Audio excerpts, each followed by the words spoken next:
I lost my job last year.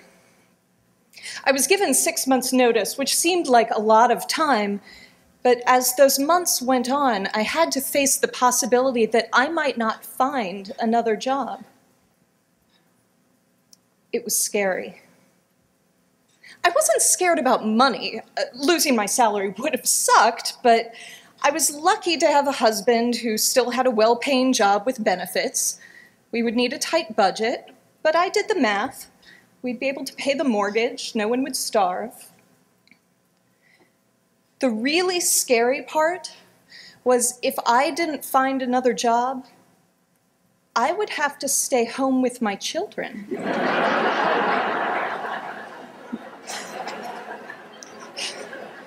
That's not what I'm supposed to say. I am supposed to say, it would be rough being unemployed, but at least I would get to spend more time with my children. When I'm working, I do often wish I had more time to spend with my children, but that didn't mean I wanted to spend all my time with my children. To be clear, my kids are little, so being home with them wouldn't involve a break while they go off to school. Being home with my kids would mean being home with my kids. My oldest child, my son, was born a month before my 36th birthday. Before that, I hadn't been around kids much since I was a kid myself.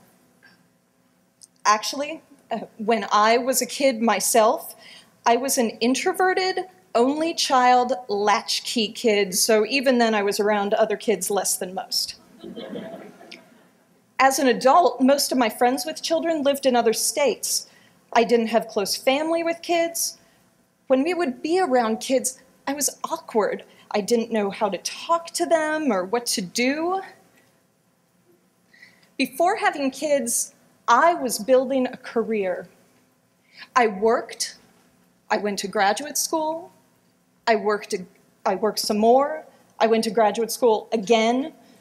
I worked and worked. And I liked it. I'm good at what I do, and I like being good at what I do.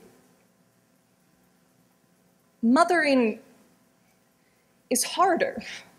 I love my children more than I ever thought possible, but it's like I only have a limited number of consecutive hours of attentive, enthusiastic mothering in me before I need a break.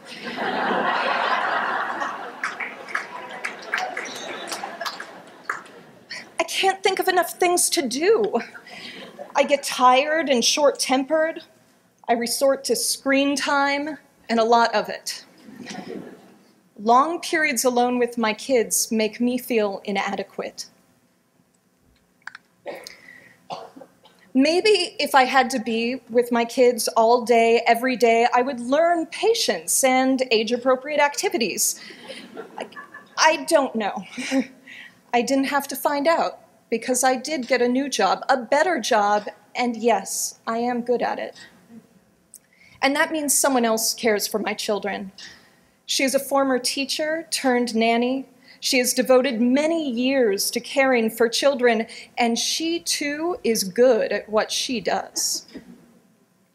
In parenting, such an arrangement is sometimes referred to as letting someone else raise your children.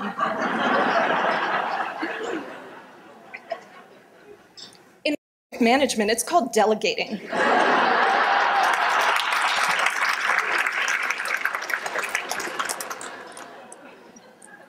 This works for us. It's good for me and my family.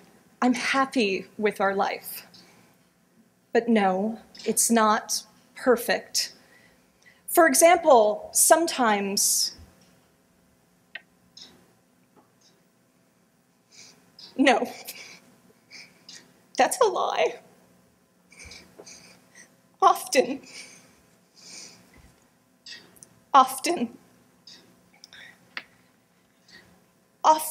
my kids call me the nanny's name. Oh, I know they don't mean anything by it, and they correct themselves almost immediately. Mama, mommy. But in that moment, I question everything.